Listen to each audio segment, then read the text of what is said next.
The truth about squirting. Is it urine or something completely different?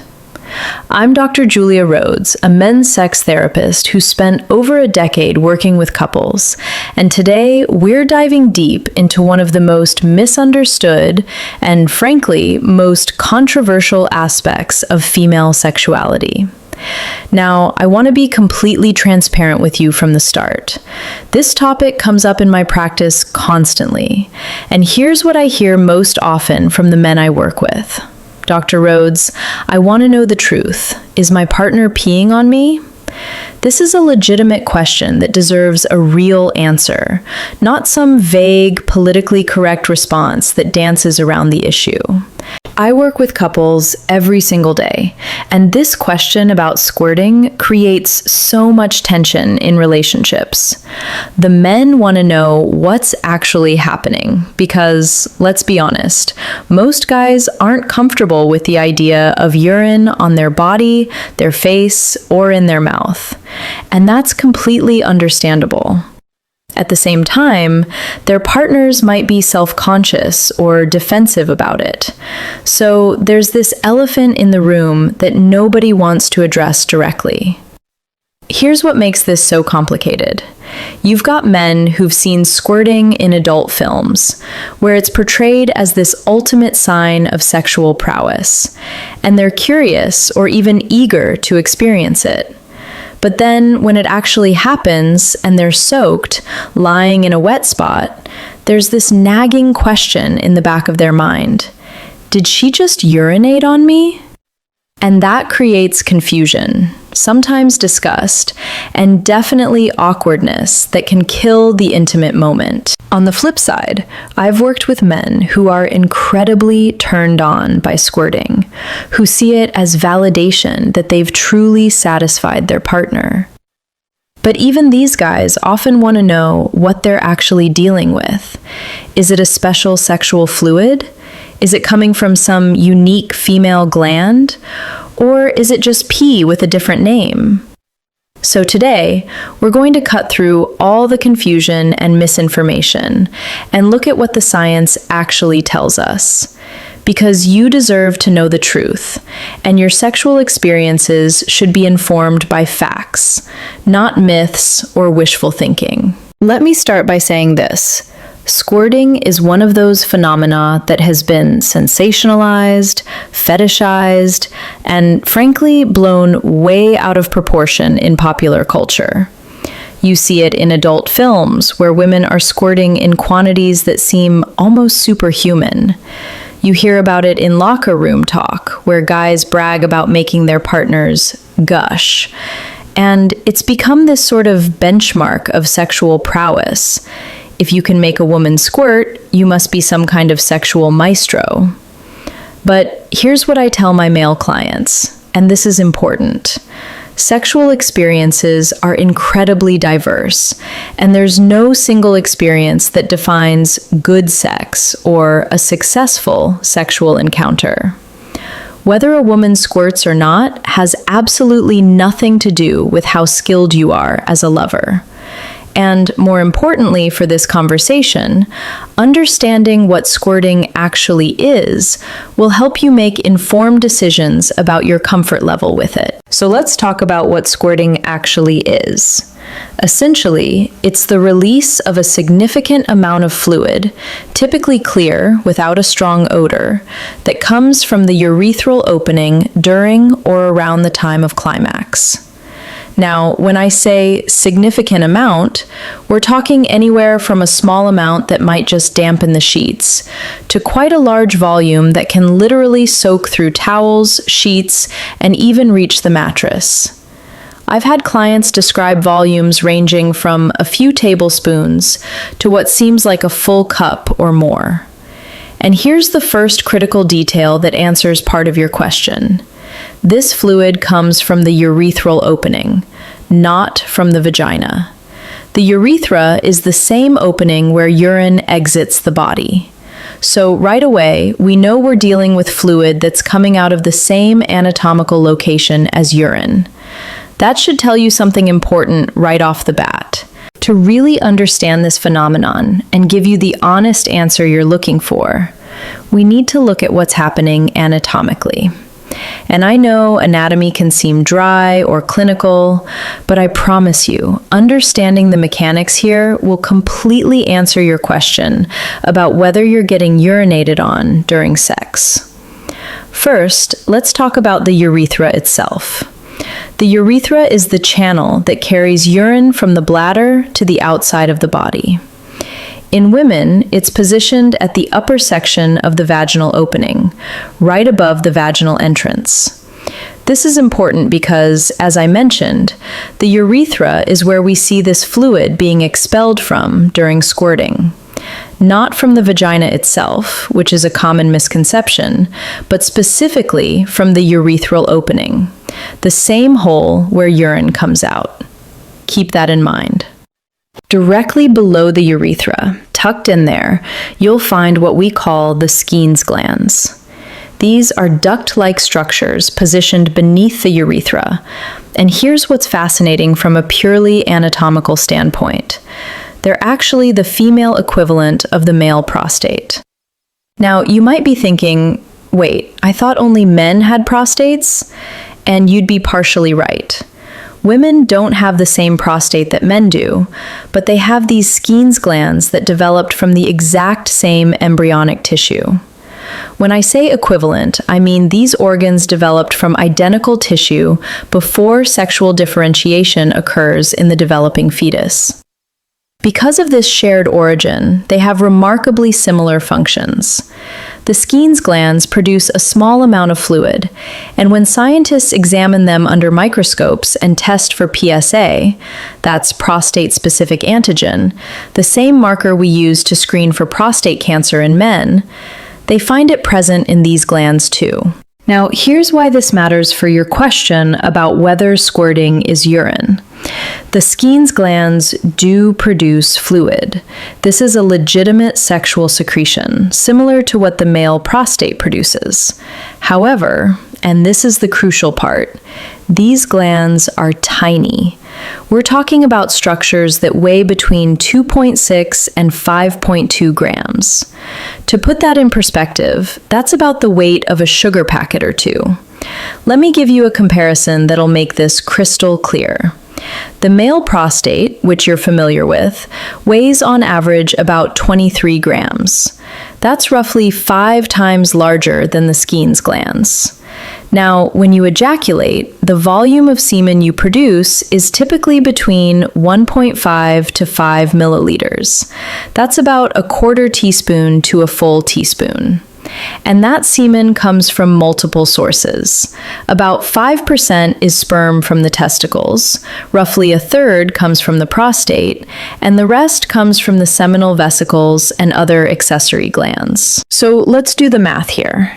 If your prostate, which is 5 times larger than the Skene's glands, plus all your other reproductive glands combined, produce at most about a teaspoon of fluid, how could these tiny Skene's glands in women produce the amounts we see with squirting? Some women release enough fluid to soak through multiple towels. We're talking about volumes of 50 milliliters, 100 milliliters, sometimes even more.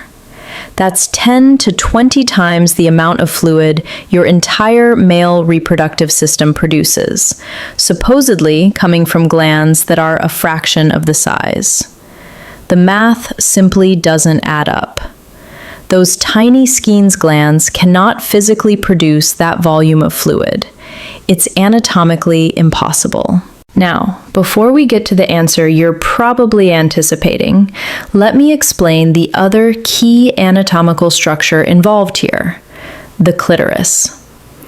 The clitoris is made of erectile tissue, and it's actually the only structure in the entire human body that exists purely for pleasure.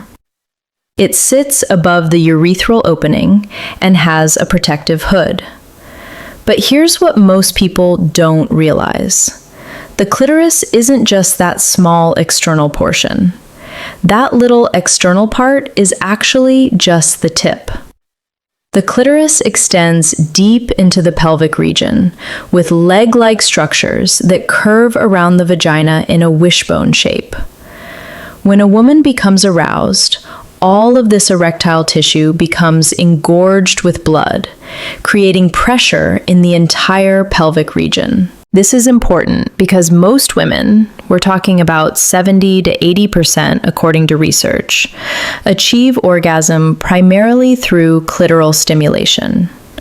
So when we're talking about squirting during orgasm, we're talking about it happening in the context of intense arousal, when all this tissue is engorged and there's significant pressure in the pelvic area. Now, during sexual activity, there are actually several different types of fluid that can be released, and this is where a lot of confusion happens.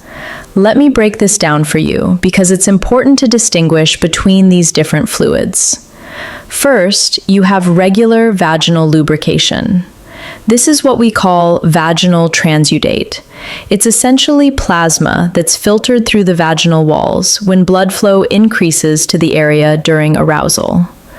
This happens pretty early in the arousal process and is what makes penetration comfortable. This comes from the vagina itself, not the urethra, and it's usually clear or slightly whitish. Then there's female ejaculate, and this is distinct from squirting. This is what actually comes from those Skene's glands we talked about. It's whitish, sometimes slightly milky in appearance, and has a thicker consistency. The volume is very small. We're talking about 1 or 2 drops, maybe up to a teaspoon at most. This fluid does contain PSA and enzymes, and it's genuinely a sexual secretion, similar to what the male prostate produces. This is the real sexual fluid that comes from specialized glands. And finally, there's squirting, the larger volume, clearer fluid that can be expelled with considerable force. This is what we're focused on, and this is what you're asking about when you want to know if it's urine. So here's where we need to address your question directly, and I'm going to give you the honest answer based on the scientific evidence we have. The prevailing theory, supported by multiple studies, is that squirting primarily involves fluid from the bladder. Let me explain why this is the only logical conclusion. Think about it from a purely practical standpoint. Where else could that volume of fluid be stored in the female body? We've established that the Skene's glands are too small to produce those volumes. The vagina doesn't produce large volumes of fluid. It produces lubrication, but we're talking about small amounts. The uterus doesn't produce fluid that gets expelled through the urethra. By simple process of elimination, we're looking at the bladder. It's the only organ in the female pelvis that can hold significant volumes of fluid and has the capacity to expel it forcefully through the urethra. That's literally what the bladder is designed to do: hold fluid and expel it with force when the muscles contract. During orgasm, there's an intense series of muscular contractions throughout the pelvic region. These contractions involve the pelvic floor muscles, the muscles around the vaginal opening, and, importantly, the bladder. When these contractions happen with the intense pressure from the engorged clitoral tissue and the arousal response, the bladder can release its contents through the urethra. Now, here's where I need to give you the specific research findings, because this is where we move from theory to documented evidence. Several studies have analyzed the chemical composition of squirted fluid. What they found is that squirted fluid contains urea, creatinine, and uric acid. These are the primary components of urine. However, and this is important, the concentrations are much lower than what you'd find in regular urine. The fluid is significantly diluted. The studies also found PSA in the squirted fluid, which proves that the Skene's glands are contributing something. So what we're looking at is primarily bladder fluid that's been diluted, mixed with a small amount of secretions from the Skene's glands. But here's the critical question that you're probably asking. Okay, but if it's diluted urine, it's still urine, right? So I am getting peed on? Let me address this directly, because this is where a lot of guys get hung up, and rightfully so. Many men tell me, look, I don't care how diluted it is. If it's urine, I don't want it on me. And that's a completely valid boundary to have. Here's what makes this complicated. During sexual arousal, your partner's entire body undergoes significant physiological changes. Blood pressure rises, heart rate increases, breathing becomes faster. These changes can trigger hormones like aldosterone and antidiuretic hormone that affect how the kidneys filter fluids. The theory is that during this heightened physiological state, the kidneys might produce a more dilute fluid, essentially filtering plasma more quickly, but with less concentration of waste products. This fluid enters the bladder rapidly, and because it's being produced in this altered state and doesn't have the normal concentration of urea and other waste products, it's much clearer and more dilute than regular urine. Think of it this way. If you drink a massive amount of water and then urinate an hour later, your urine is going to be very pale, almost clear, and nearly odorless. It's still urine, technically, but it's so diluted that it's mostly just water with trace amounts of waste products. This is somewhat similar, except the mechanism causing the dilution is different. It's not because she's drunk excess water, but because her kidney filtration has changed in response to sexual arousal. But let's be brutally honest here. Whether it's highly diluted urine or regular urine, it's still coming from the bladder, and it's still being expelled through the urethra, the same route as urination. The composition might be different, the concentration might be different, but the source is the same. Now, I mentioned there were some studies that tried to prove this more definitively. Let me walk you through what they found, because this evidence is pretty compelling. In one study, researchers used ultrasound imaging on women who regularly squirt. They ultrasounded their bladders right before sexual activity and could see there was some urine in the bladder. Then the women engaged in sexual stimulation until they squirted. Immediately after squirting, they did another ultrasound, and the bladders were either completely empty or significantly emptied. That's pretty clear evidence. The fluid that was in the bladder before sex was gone after squirting. It didn't just disappear, it came out when they squirted. Another study took an even more direct approach. They recruited 5 women who regularly squirt and injected a medical dye called indigo carmine into their bladders. This dye turns fluids blue. It's used in medical procedures to trace where fluids go in the body. After injecting the dye, they had these women masturbate or have sex until they squirted. When they collected and analyzed the squirted fluid, it was blue. The dye that had been in the bladder was now in the squirted fluid. That's about as definitive as you can get. The fluid came from the bladder. Now, I've heard some counter-arguments to this. Some people say, but I take medications that turn my urine orange or blue, and my squirt fluid is still clear. And that's an interesting observation. It could be that the dilution is so extreme that any color isn't visible. It could be that there's some filtration happening that we don't understand. Or it could be that different women have different experiences. But based on the preponderance of evidence, the anatomical analysis, the chemical composition studies, the ultrasound imaging, and the dye studies, the scientific consensus is clear. Squirting primarily involves fluid from the bladder. So let me give you my straight answer to your question.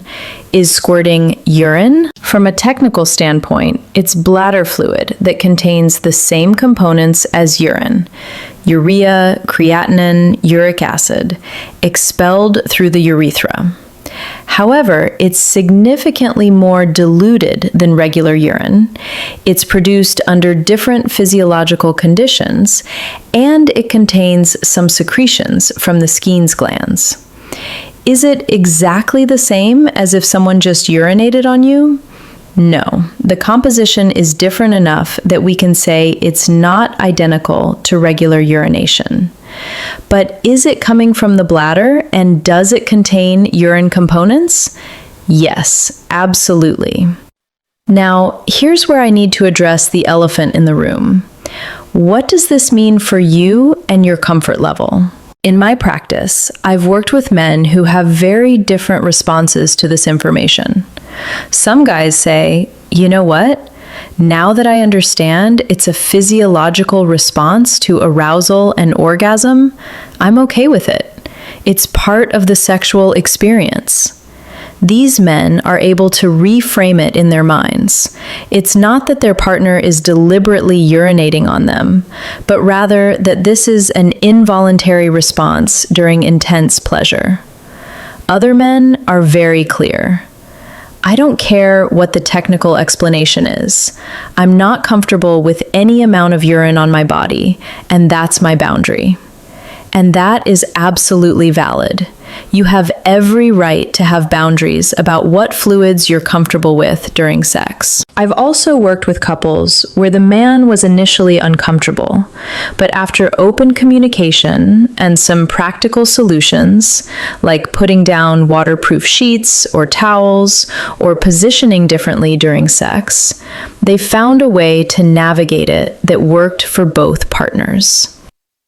And I've worked with couples where the woman, knowing her partner wasn't comfortable with it, learned to either avoid the type of stimulation that triggers squirting or excuse herself to the bathroom when she feels it coming on.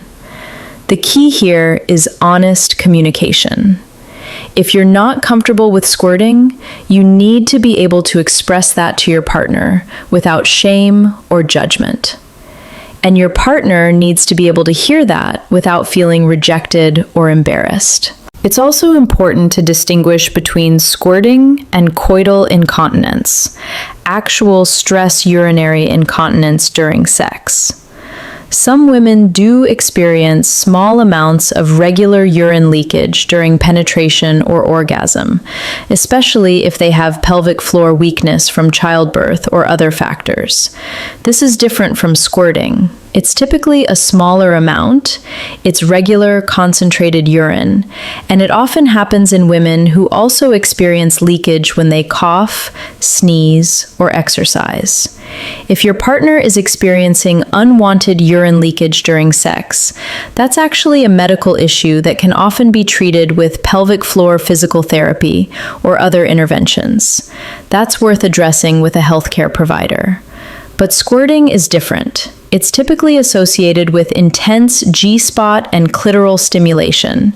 It's often a larger volume. It happens during intense arousal and orgasm, and the fluid characteristics are different from regular urine leakage. Here's what I really want you to understand. Knowing the truth about what squirting is doesn't mean you have to be okay with it. Knowledge is power. And now you can make informed decisions about your boundaries. If you're completely turned off by the idea of any bladder fluid during sex, that's your right. You can communicate that boundary clearly and respectfully. You and your partner can work together to find ways to avoid situations that trigger squirting, or you can take practical steps to minimize contact. If you're curious about it or even turned on by it, understanding what it actually is can help you engage with it more fully without the nagging uncertainty of, what is this really? And if you're somewhere in the middle, not thrilled about it, but willing to work with it because it's part of your partner's sexual response, that's also completely valid. What I tell the men in my practice is this. Sexual compatibility involves navigating all sorts of bodily fluids: sweat, saliva, semen, vaginal lubrication, and yes, sometimes squirting. Everyone has different comfort levels with different fluids. Some guys love going down on their partners, but don't want semen anywhere near their own bodies. Some people are fine with all bodily fluids. Others are more selective. The important thing is to be honest with yourself and your partner about your boundaries, while also being respectful of your partner's body and experiences. What doesn't work is pretending to be okay with something when you're not, or making your partner feel dirty or shameful for a natural physiological response. If squirting happens and you're genuinely uncomfortable, that's a conversation to have outside the bedroom, with compassion and honesty. And here's another important point. Whether or not a woman squirts has nothing to do with the quality of the sexual experience or your skill as a lover. I cannot emphasize this enough. In my decade of working with couples, I've seen zero correlation between squirting and sexual satisfaction. I've worked with couples where the woman squirts regularly and they have mediocre sex. I've worked with couples where squirting has never happened and they have mind-blowing, deeply satisfying, intimate experiences. The two things are not related. What does correlate with sexual satisfaction? Communication.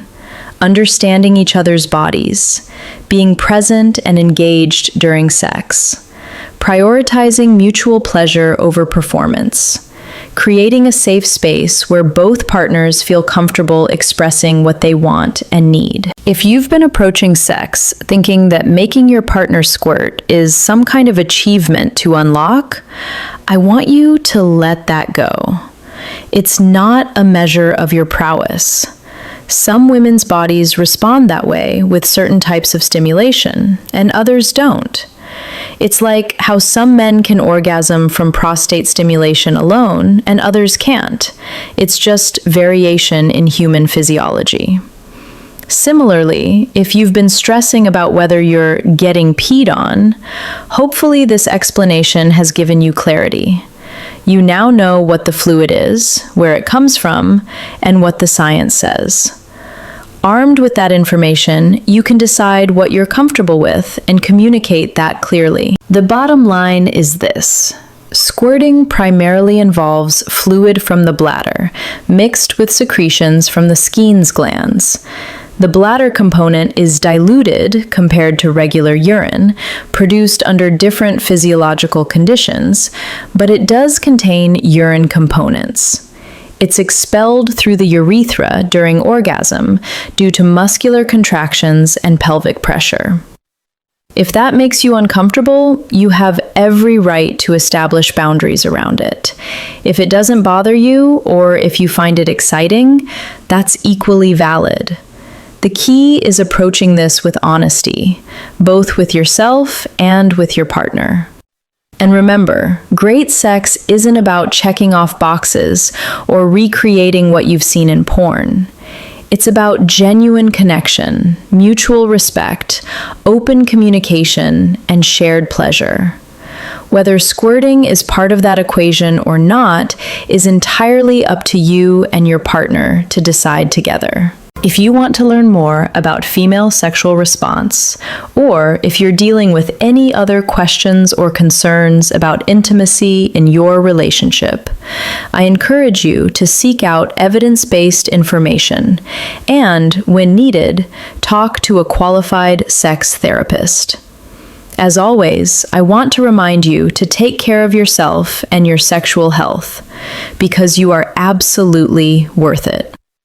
Understanding the realities of human sexuality, setting healthy boundaries, and communicating openly with your partner, that's what leads to truly fulfilling intimate experiences. Thank you for watching, and I hope this gave you the honest, straightforward answer you were looking for. Remember, when it comes to sexuality, knowledge is power, but respect, both for yourself and your partner, is what really matters.